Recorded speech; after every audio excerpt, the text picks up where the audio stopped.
Hi, ഞാൻ doctor Riyasuddin, assisting physician of garden international hospital. കഴിഞ്ഞ മാസം ഒക്ടോബറിൽ നമുക്കൊരു പേഷ്യൻ്റ് വരെയുണ്ടായി. സൗദി പൗരനായിരുന്നു, 35 വയസ്സുള്ള ഒരു യുവാവ്. അവൻ്റെ പേര് Talha Khalid. 2020 primary progressive multiple sclerosis diagnosis ചെയ്യുകയുണ്ടായി. അതിൻ്റെ ഭാഗമായിട്ട് അവന് നമ്മുടെ ഹോസ്പിറ്റലിൽ വരുന്ന സമയത്ത് അവന് ഏകദേശം ബാലൻസ് കോർഡിനേഷനിലുള്ള പ്രയാസങ്ങൾ, സ്പീച്ചിലുള്ള പ്രയാസങ്ങൾ, അതുപോലെ തന്നെ എപ്പിസോഡിക്കായിട്ടുള്ള മൈഗ്രെയിൻ കാര്യങ്ങൾ, ടോട്ടലി ഒരു ഡിപ്രസ്ഡ് ആയിട്ടുള്ള അവസ്ഥയിലായിരുന്നു അവൻ. ഒരു റൂമിൽ ഒതുങ്ങി കൂടുന്ന രീതിയിൽ ആയിപ്പോയി. തുടർന്ന് നമ്മുടെ ഹോസ്പിറ്റലിനെ കുറിച്ച് അവർ അറിയുകയും അതിൻ്റെ ഭാഗമായിട്ട് അവൻ്റെ പാരൻസ് തന്നെയാണ് നേരിട്ട്, അദ്ദേഹം പിന്നെ അവിടെയുള്ള ഫാമിലി മെഡിസിനിലെ ഒരു ഡോക്ടർ തന്നെയാണ് അവൻ്റെ ഫാദർ. അവരിവിടെ അവനെ എത്തിക്കുകയും നമ്മുടെ doctor Aneesh medical director, PMR സ്പെഷ്യലിസ്റ്റാണ് അദ്ദേഹം.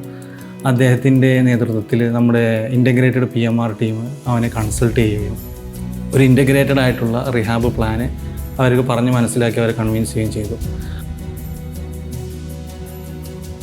എസ്പെഷ്യലി ഹെർബൽ ഇൻറ്റേർണൽ മെഡിസിൻസ് അടക്കം ഉള്ള രീതിയിലുള്ള ഒരു ട്രീറ്റ്മെൻറ്റ് പ്ലാൻ നമ്മൾ കൊടുത്ത് അവന് വളരെ അത്ഭുതം എന്ന് പറയട്ടെ, അവന് അവൻ്റെ ഒരു റിക്കവറി അത് ശരിക്കും ഞങ്ങളെ അത്ഭുതപ്പെടുത്തി. കാരണം അത് നമ്മൾ ശരിക്കും ഞങ്ങളുടെ ഹോസ്പിറ്റലിൻ്റെ മൊത്തം ടീമിൻ്റെ ഒരു വിജയമായിട്ടാണ് നമ്മളത് കണക്കാക്കുന്നത്.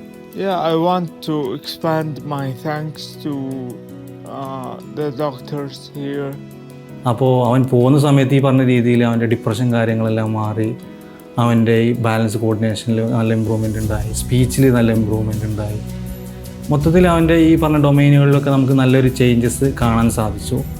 കൂടാതെ അവൻ്റെ അംബീഷനായ പിന്നെ ഈ ഫിലിം ഡയറക്ഷൻ ആ ഒരു മേഖലയിലേക്ക് ഇന്ന് അവൻ തിരിച്ച ഒരു കർമ്മനിരതനായി എന്നുള്ളൊരു സന്തോഷം കൂടെ നമ്മുടെ ഇതിൻ്റെ ഫലം ഒരു ഇരട്ടി മധുരമാക്കി മാറ്റുന്നു എന്ന് തോന്നുന്നു.